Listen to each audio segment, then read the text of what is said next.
کسی عمل پہ سہارا ہی نہیں ہے،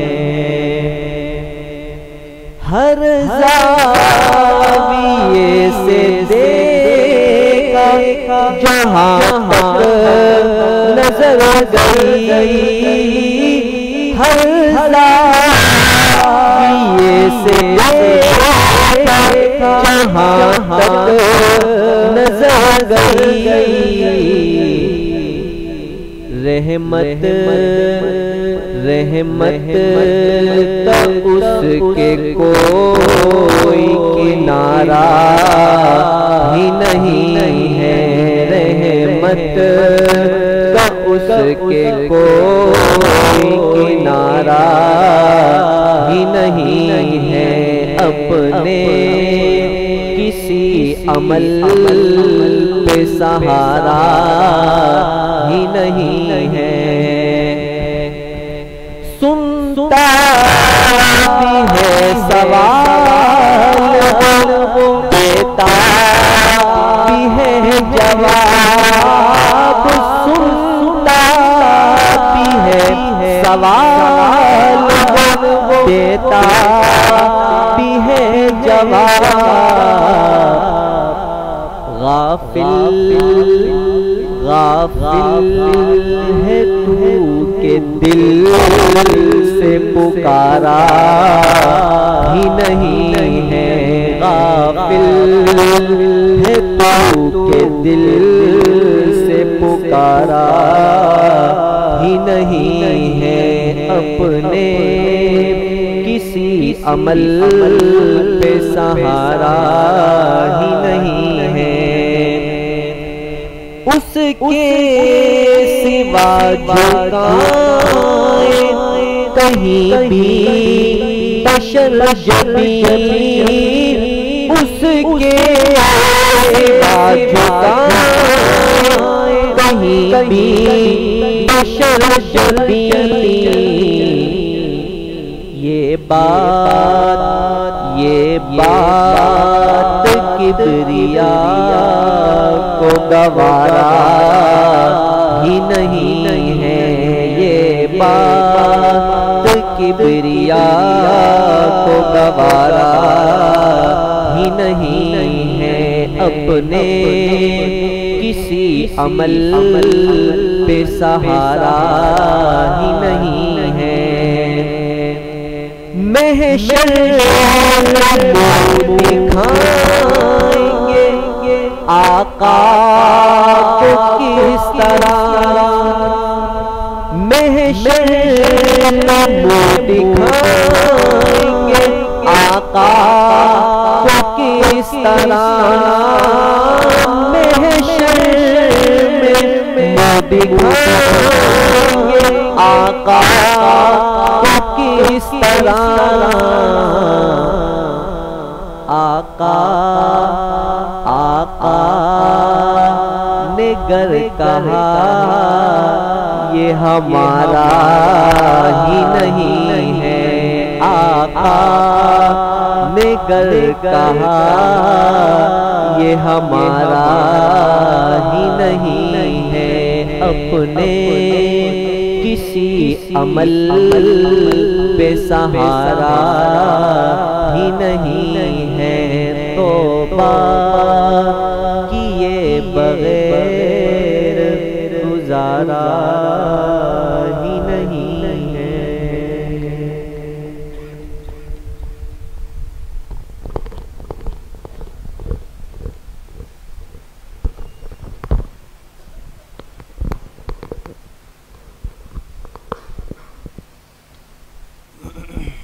لا الہ الا اللہ محمد رسول اللہ، الحمدللہ رب العالمین، والصلاة والسلام علی سید الانبیاء والمرسلین، سیدنا و مولانا محمد وآلہ واصحابہ اجمعین۔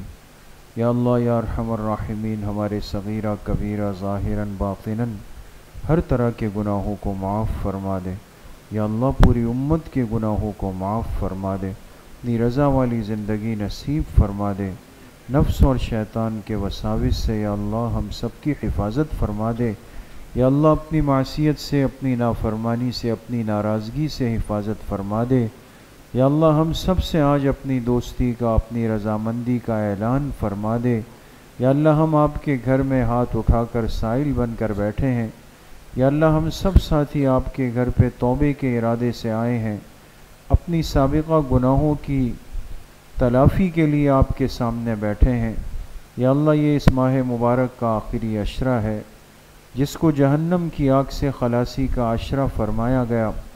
یا اللہ ہم بھی آپ سے یہی چاہتے ہیں کہ ہم سب کے لیے آج کی اس مبارک رات میں، اس مبارک مجلس میں یا اللہ اپنے فضل و کرم سے جہنم سے خلاصی کا فیصلہ فرما دے۔ یا اللہ جہنم سے خلاصی ہم سب کو نصیب فرما دے۔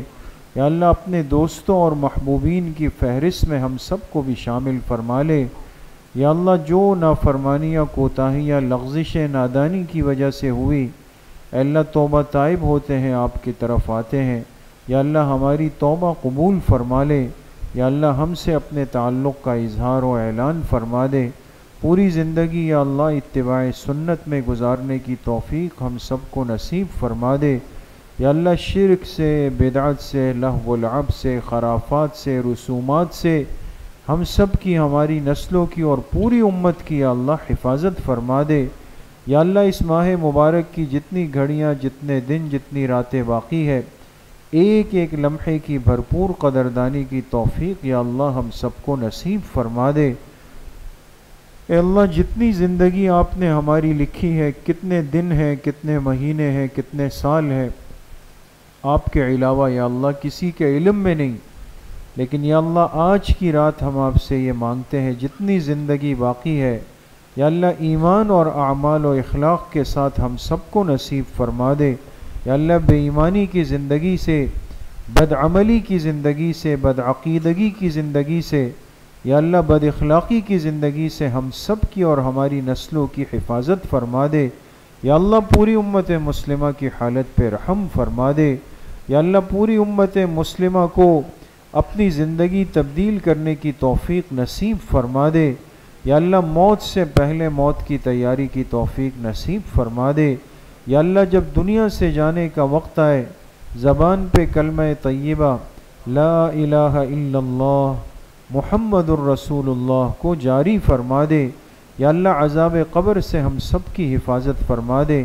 قیامت کے دن محشر کی ذلت اور رسوائی سے ہم سب کی حفاظت فرما دے۔ یا اللہ اس سخت دن میں ہم سب کو اپنے عرش کے سائے میں جگہ نصیب فرما دے۔ یا اللہ ہمارے والدین کو، اساتذہ کو، آل و اولاد کو، کل امت مسلمہ کو یا اللہ اپنے عرش کا سایہ نصیب فرما دے، اور یا اللہ بلا حساب و کتاب جنت الفردوس میں داخلہ نصیب فرما دے۔ حساب کتاب کی سختی سے یا اللہ ہم سب کی حفاظت فرما دے۔ یا اللہ دنیا میں گناہ اتنے کیے ہیں، یا اللہ معاملات اتنے خراب اور بگاڑ دیے ہیں کہ تیرے ایک سوال کا جواب بھی آپ کو نہیں دے سکتے۔ یا اللہ تیرے رحمت کے خزانوں میں کمی نہیں، لیکن اگر آپ ہم پہ نظر کرم فرما لے ہم سب کا کام بن جائے گا۔ اے اللہ ہم آج تجھ سے صرف یہ مانگتے ہیں کہ قیامت کے دن بلا حساب و کتاب اپنے محبوب کی معیت میں، محبوب کے صحابہ و اہل بیت کی معیت میں، صالحین و مقربین کی معیت میں، اول وہلہ میں، اول جماعت میں جنت الفردوس میں داخلہ نصیب فرما دے۔ یا اللہ جنت الفردوس بلا حساب و کتاب نصیب فرما دے۔ یا اللہ آقائے دو جہاں کی شفاعت ہم سب کو نصیب فرما دے۔ یا اللہ جنت میں آپ کا قرب، آپ کا پڑوس ہم سب کو یا اللہ نصیب فرما دے۔ جتنے بیمار گھروں میں ہیں، اسپتالوں میں ہے، اس مجلس میں ہے، ہمارے مسجد کے جتنے بزرگ احباب نمازی بیمار ہیں، یا اللہ سب کو صحت کاملہ عاجلہ مستمرہ نصیب فرما دے۔ ہر قسم کے روحانی جسمانی امراض سے ہم سب کو محفوظ فرما دے۔ جتنے پریشان حال ہے یا اللہ سب کی پریشانیوں کو ختم فرما دے۔ یا اللہ جو بچے بچیاں رشتوں کے لیے منتظر ہیں، ان کے ماں باپ فکر مند ہے، یا اللہ ہمارے ان تمام بچوں کو، بچیوں کو غیب سے جوڑ کے نیک رشتے نصیب فرما دے۔ یا اللہ اس ماہ مبارک کی برکت سے والدین کے سر سے اس بوجھ کو ختم فرما دے۔ یا اللہ جو بے اولاد ہے ان کو نیک صالح دیندار اولاد نصیب فرما دے. یا اللہ جو صاحب اولاد ہے سب کی اولاد کو نیک اور فرما بردار بنا دے. یا اللہ قبلہ اول کے مظلوم مسلمانوں کی مدد و نصرت فرما دے. یا اللہ مسجد اقصی کو آزادی کی نعمت نصیب فرما دے. یا اللہ یہودی ظالموں کو، جابروں کو، اسرائیلیوں کو یا اللہ صفحہ ہستی سے نیست اور نابود فرما دے. یا اللہ اپنے فرشتوں کے لشکر، اپنے پرندوں کے لشکر، یا اللہ مجاہدین اسلام کے لشکر ان یہودی ظالموں کے اوپر مسلط فرما دے. یا اللہ ان کے نام سے اس دنیا کے نقشے کو پاک فرما دے. یا اللہ ہمیں اپنی اس زندگی میں مسجد اقصی کی اذان سننے کی توفیق نصیب فرما دے. یا اللہ اس قبلہ اول میں جہاں تیرے حبیب نے انبیاء کی امامت کروائی، جہاں سے تو نے اپنے حبیب کو معراج پہ بلایا، یا اللہ اس پاک جگہ پہ ہم سب کو نماز پڑھنے کی توفیق نصیب فرما دے. یا اللہ دنیا کے تمام حکمرانوں نے بے حمیتی دکھائی، ہمارے وہ فلسطینی بھائی دنیا کے سامنے روتے رہے، سینکڑوں ہزاروں لاشیں یا اللہ انہوں نے اٹھائی، ہم نے صرف ان کے تماشے دیکھے. لیکن یا اللہ ان غیرت مند لوگوں نے تیرے اس قبلہ اول کی حفاظت کی، اپنے ایمان کا سودا نہیں کیا. یا اللہ ان کی غیرت ایمانی کے وجہ سے یا اللہ ان کو مکمل آزادی نصیب فرما دے. یا اللہ ہمیں نیک عادل صالح اور غیرت مند قیادت حکمران نصیب فرما دے. یا اللہ عرب عجم کے اسلامی حکمرانوں کو غیرت نصیب فرما دے. جتنے مسلمان بھائی بہنیں کافروں کی قید میں ہیں، بالخصوص یا اللہ کئی سالوں سے جو ہماری مسلمان بہن کافروں کی قید میں ہے، یا اللہ غیب سے ان کے رہائی کے اسباب پیدا فرما دے. یا اللہ ان پر ظلم کرنے والوں کو نیست اور نابود فرما دے. حرمین الشریفین کی یا اللہ حفاظت فرما دے.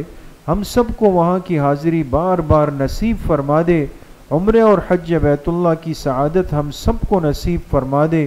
اس پیارے ملک پاکستان کی یا اللہ ہر جانب سے حفاظت فرما دے. یا اللہ اس کے دشمنوں کو یا اللہ نیست اور نابود فرما دے. ہمارے مساجد، مدارس، مکاتب، خانقاہوں، دعوت و تبلیغ کے مراکز اور تمام علماء ربانیین کی، طلبہ عزیز کی، ایک ایک مسلمان مرد عورت بوڑھے بچے کی جان مال عزت آبرو ایمان کی حفاظت فرما دے. یا اللہ اس ماہ مبارک کی تمام برکتیں، وسعتیں، راحتیں، سعادتیں ہم سب کو اپنی شان کے مطابق نصیب فرما دے. جتنے مرحومین دنیا سے چلے گئے یا اللہ سب کی کامل و مکمل مغفرت فرما دے. بالخصوص ہمارے مشفق و مربی حضرت مفتی صاحب نور اللہ مرقدہ، ان کی قبر کو یا اللہ جنت کا باغیچہ بنا دے. تمام خیر کے ان سلسلوں کو ان کے حق میں، ہمارے والدین کے حق میں، کل امت مسلمہ کے حق میں صدقہ جاریہ فرما دے. جتنے ساتھی اعتکاف میں بیٹھے ہیں، دنیا میں جہاں جہاں بیٹھے ہیں، سب کے بیٹھنے کو قبول فرما دے. یا اللہ اور جن ساتھیوں نے ان کی خدمت میں وقت لگایا، اپنے آپ کو لگایا ہوا ہے، یا اللہ ان تمام خدمت کرنے والوں کو دنیا آخرت کا بہترین بدلہ نصیب فرما دے. یا اللہ جنہوں نے معتکفین کی جس درجے میں خدمت کی، ان کو عبادات کے لیے فارغ کیا، یا اللہ ان کی صحت میں، مال میں، رزق میں، زندگی میں، اولاد میں خوب خوب برکتیں نصیب فرما دے. اور یا اللہ ہم سب کو آنے والی اس اہم مرحلے موت کی بھرپور تیاری کی توفیق یا اللہ نصیب فرما دے. ہماری اس مسجد کو یا اللہ قیامت تک کے لیے قبول فرما دے. آج کی اس مجلس اور اصلاحی بیان میں جتنے ساتھی قریب دور سے آئے ہیں، جتنا بھی وقت دیا ہے، یا اللہ ان سب سے اپنی رضامندی کا اور سب کے لیے مغفرت اور بخشش کا اعلان فرما دے. ہم سب کا خاتمہ بالایمان و بالخیر نصیب فرما دے. ہماری دعاؤں کو اپنے فضل و کرم سے، فضل و رحمت سے اپنی بارگاہ میں قبول و منظور فرما دے. وصلی اللہ وسلم علی نبینا محمد وآلہ وصحبہ اجمعین برحمتک یا ارحم الراحمین. آمین آمین.